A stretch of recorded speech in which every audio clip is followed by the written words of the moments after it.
A real heated debate over here from two opposite sides of the fence. Listen in. This is actually pretty fascinating, and it gets quite heated. On the flip side, I'll share my thoughts. First of all, when I was on this show last with Mr. Barghouti, he said that he hadn't said something he said, and we actually had to issue a confirmation on the program subsequently that he had in fact said the words that he had denied saying, but that had come out of his mouth praising the so-called martyrs. Let me say two other things. Firstly, on the question of the West Bank, frankly, in Israel, there are very few people in Israel who believe that even if you can have a two-state solution, now is a good time to talk about it. I was in the Knesset, the parliament, earlier today, and among other people saw the head of the left-wing opposition, Mr. Lapid. He doesn't believe this is the time to speak about a two-state solution. Why? Because if you gave a state to the Palestinians, and don't forget, Israel did give a state to the Palestinians in 2005 in the Gaza, and look what we got from it. The world got its money ransacked, the Hamas leaders making themselves fantastically rich, and then sending rockets into Israel. So the first thing is, even the most left-wing figures in Israeli politics don't think this is a good time to talk about the two-state solution because, among other things, it would suggest that there was a reward for the terrorists of October the 7th, and the reward for the actions of that day was to double down on giving the Palestinians yet another state. The second thing that has to be said about that, if I may, is that on the subject of the West Bank, if you go to the West Bank, as I was again the other night, and if you stand in the hills overlooking Israel, you will see from those hills the lights of Tel Aviv, the city I'm standing in at the moment. You will see the lights of Haifa, and you'll see the lights of Ben Gurion Airport. Now, knowing what Israel knows about what Hamas did with the Gaza, making it into a military infrastructure and firing rockets at southern and central Israel, why on earth would the Israelis give another piece of territory which they didn't have security over in the West Bank to another Palestinian faction, which would have the ability to fire similar rockets at every single part of Israel? And I need to add one other thing, quickly. On the subject of the Palestinian Authority, many people outside Israel seem to think that the Palestinian Authority is, as it were, the peaceable wing of Hamas, or is the sort of Sinn Féin to Hamas's IRA. That is not the case. The Palestinian Authority, as well as being a deeply corrupt entity, which I don't need to tell Mr. Barghouti about, he knows well about that, as well as being a deeply corrupt entity, the Palestinian Authority that is funded by the Israelis, as well as the Europeans, the British and the rest of the international community, pays salaries to terrorists. It pays salaries to the people who kill people in Israel. And that is something absolutely impossible to make peace with. I just heard Mr. Barghouti use the word disgusting, so Mr. Barghouti, over to you. It is disgusting. It is disgusting. Well, Mr. Morgan, I think you have to be fair. You can't bring Mark Regev and give him like 10 or 15 minutes and then bring another pro-Israeli and make him share the time with me. You have to be fair in giving me enough time, because what we've just heard is absolutely rubbish. Absolutely rubbish. Just repeating Israeli propaganda, just repeating faults, and I don't agree with him that he has verified what I said. I don't agree with him totally. And he is repeating the same aggressive and fascist speech. They don't want two states. What do they want to do with the 7 million people?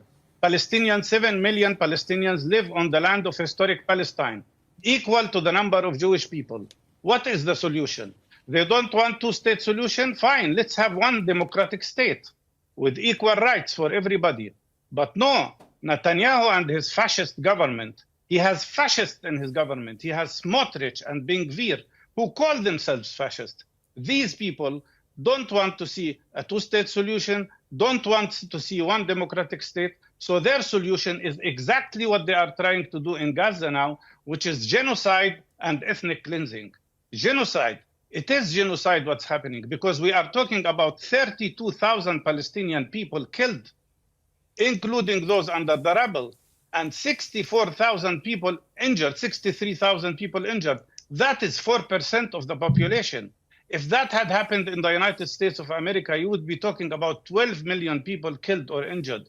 Is that acceptable? Okay. Is it not that Israel is occupying the West Bank? Okay, let me Isn't the United States of America saying that there is occupation? Okay, the Mr. international Barghouti, law says there is occupation. I hear you. I'm going to go back to Douglas. So Ephraim Mervis, the UK's chief rabbi, has said that using the word genocide to describe Israel's actions in Gaza is an increasingly frequent disingenuous misappropriation of the term. He said the use of the term was a moral inversion which undermines the memory of the worst crimes in human history and designed to tear open the still gaping wounds of the Holocaust.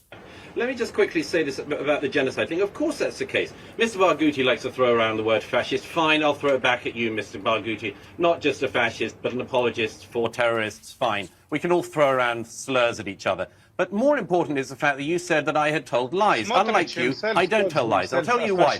I'll tell you why. Unlike you, I don't speak out of two sides of my mouth. I'm speaking out of one side of my mouth, and it's direct at you. So let me just correct what you just said. You said what I said were lies. Unfortunately for you, I have here with me the amended Palestinian prisoners law of 2004. Now, Mahmoud Abbas, who now runs the Palestinian Authority, signed this into law.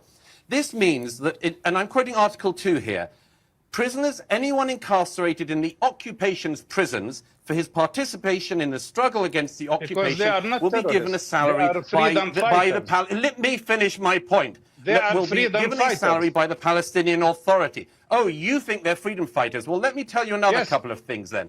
Because everyone watching pays their taxes, and some of their taxes go to the Palestinian Authority. Here's the budget, the Palestinian Authority in 2018. This is the PA's own budget, Mr. Barghouti, so don't lie about that. $162 million was allocated to the Prisoners and Released Prisoners Ministry. In 2018, approximately $193 million was given by the PA to families of the martyrs. There is an increasing list, depending on how many Jews you've killed, of the amount of money you get. Is the Palestinian Authority doing that or not, Mr. Barghouti? Because I have their budget in my hand. OK, Mr. Barghouti, out of respect for fairness, answer that question. Yeah, but I am sure your guest has to be a bit polite. You can't keep saying well, you can answer that one question. Well, I will answer it. Yes, they support the prisoners' families. They support as form of social security support. They support I mean, nobody, even if you consider, even if you consider somebody is doing something wrong, you cannot punish his children and his wife in an act of collective punishment. This is salaries to the people who do the terror, as you well know, Mr. Barghouti. And then you said something wrong also. Palestinian Authority really does not, I don't defend the Palestinian Authority, but I'm telling you, 90% of the Palestinian Authority budget comes from taxpayers, from Palestinian people. And only 10% comes from the Israeli government. Contrary to, no. And Israel is committing piracy, stealing our taxpayers' money, preventing health people from getting their salaries, preventing the Palestinian Authority from... You shut up, please. Let me answer. Can you shut up? Don't interrupt me, please. Well, you don't answer. Or I will be interrupting you each time you speak. You shut up. You are not the one who is asking me the questions. You're not the anchor, so shut up, please. And let me answer. I am saying what you are trying to do here is to mislead the discussion. The main discussion here is there Israeli occupation of Palestinian land or not? If people are occupied, what does international law says? International law says that people who are under occupation have the right to struggle against their occupiers using all forms. Doesn't. No. That's what the UN says. You can't deviate the discussion. And the main fact here is that the problem we have is that Israel is occupying Palestinian land, and Israel is oppressing Palestinian people. Since 1967, Israel conducted 1 million arrests against the 7 million people who are living there. How could this be acceptable? Okay, what we see here is the worst and most difficult occupation in modern history. Just to be clear, I am the anchor. I am the anchor, and I'm now going to Douglas respond to that. Douglas.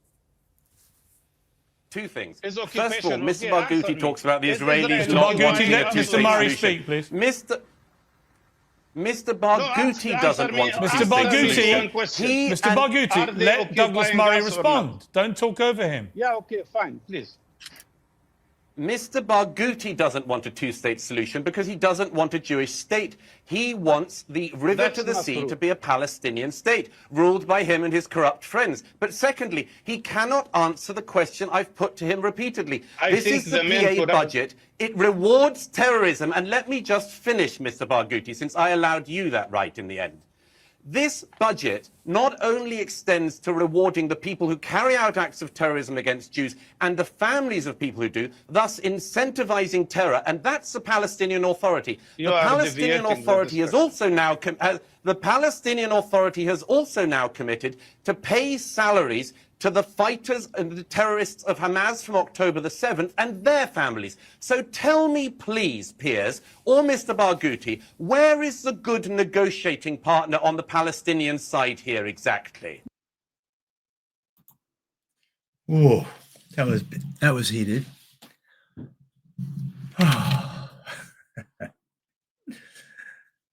Of course, you can't have a two-state solution. For sure not now. And the truth is not ever. October 7th only brought out what was always there. That's the foolishness of the Israeli government's one government after the next, whether they're on the right, they're on the left, they're extreme right, extreme left, whatever, center. The mistake that was made October 7th is that only October 7th we realize we knew this all the time. Oh, the Israeli leadership didn't have the strength, didn't have the will to stand up to the evil. How do you know what evil is what you teach your children. If you teach your children hate, you know that there's evil there. If you teach your children to be tolerant and accepting of others, you know there's goodness there. The textbooks in the children's schools, in not all of the Muslim and Arab lands today, not all, it's changing in some places, but most of them speak about Jews with vile hatred. If you're teaching that to your children, obviously an October 7th is going to happen, and even worse could happen.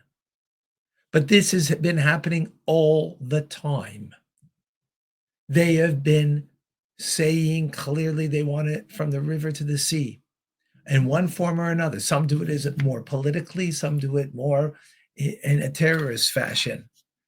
But they all have, not all, but many of them have the same sentiment. So therefore, there's no negotiation. That's a mistake. Obviously, no two-state solution. Is that fascist? Well, look at every government every Arab and Muslim government is fascist. You don't have democracy in one of those states. Genocide, ethnic cleansing, no Jews in those places. For the most part, at least. And the pay for slay, come on. Yeah, welfare, we go, yeah, why should you punish the children? Well, why are you giving them more if they killed more Jews? Not exactly welfare. Because that's your welfare. Your welfare is how many Jews you can slay, and that's how much money you'll get. Such hypocrisy. Israel occupying Palestinian land? Aside from historically, it's not correct. But more importantly, what is our claim to the land? It's not because of the UN partition in 1947. It's not because of 1917, the Balfour Declaration in England. No, it's not because of the Holocaust. It's because God Almighty promised it to Abraham and then to Isaac and then to Jacob, Abraham, Yitzhak, and Yaakov, to our patriarchs, that this will be the eternal land of their descendants, their people.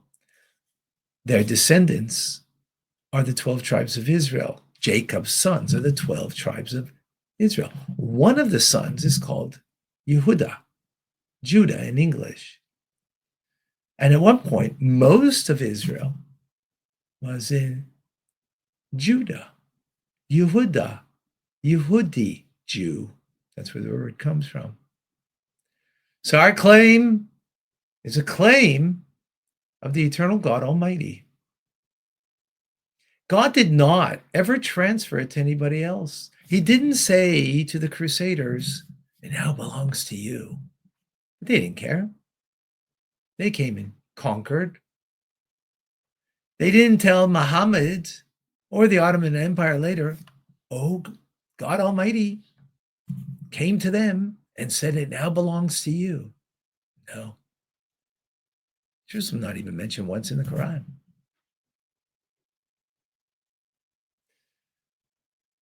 But it belongs to us, the land of Israel. As everybody calls it the Holy Land. They don't call it the Holy Land because the Crusades came and conquered. They don't call it because the Muslims came and conquered or the Ottoman Empire. They called it because the Jewish people trod upon the land over 3,300 years ago and were promised it before that. Before that, again, to Abraham, Isaac, and Jacob, the 12 tribes of Israel. So let's be a little honest and not throw out words that just, make people cringe: genocide, ethnic cleansing, fascist, to kind of draw people in with inauthentic lies. Be a little honest. And most importantly, let's join together to do a mitzvah. Mitzvah means a command of God to do good, goodness and kindness. Let's think how we can help another person that's in need, being charitable. Let's think about how we can fulfill what God needs from me to make this world a better place. That's really what we're all about. That's really the Jewish message.